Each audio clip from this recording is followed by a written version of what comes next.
When photographer Brooke Light holds up her camera, you don't have to smile.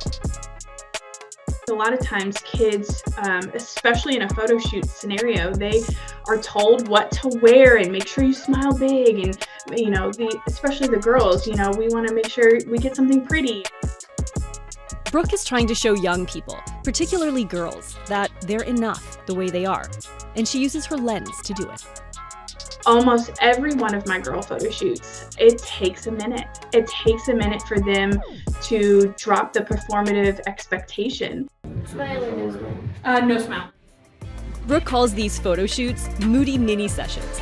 But really, they're about giving permission for young people to just be themselves in a photo.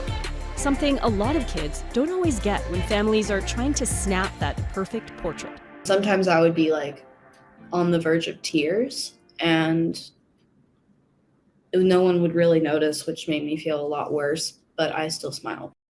Kennedy Downs and her mom, Whitney, say family photo shoots in the past didn't always reflect reality. When you get in front of a camera, you're always told to say cheese, and just smile. And if you're not smiling, you're doing it wrong.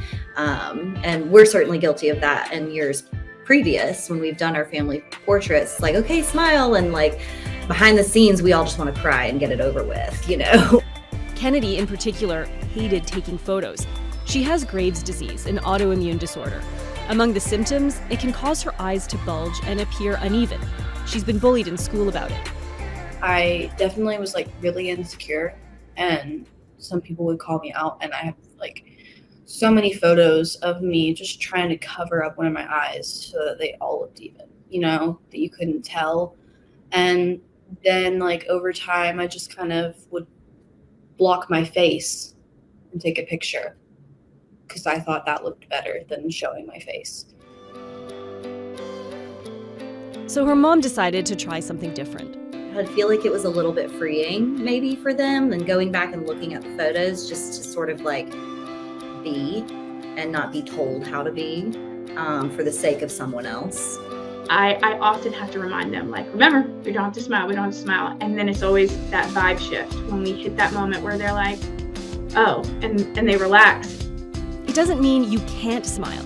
It just means all the other expressions inside of kids that staged photos rarely capture are okay too. For the past 3 years, I've definitely been very silent about how much I struggle with being okay with myself.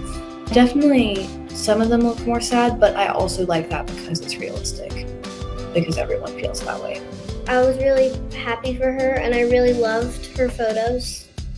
Generally, all the things that she's been through, I really think that I was proud that she didn't cover up herself in any of the photos or anything.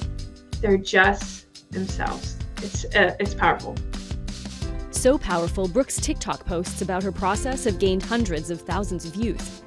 The experience even allowed Kennedy to forget about her perceived differences for a while. I love that I forget sometimes because it used to be the only thing that I could think about, and it would mess up my classes and it would mess up my focus in school. It made me feel better about myself, and it's maybe I don't have to cover up my face to be pretty. I want to just blow it up, just pick one of each of you and just blow it up really big and put them in the living room, and just sort of as a nice reminder, you're beautiful even if you're not dressed to the nines and smiling. At the end of the day, we love a smiling, happy picture, but you're going to remember your kids in the hoodie that they never took off, them being in moods, and them, looking off into space and just being themselves. That's the version of our kids that we remember.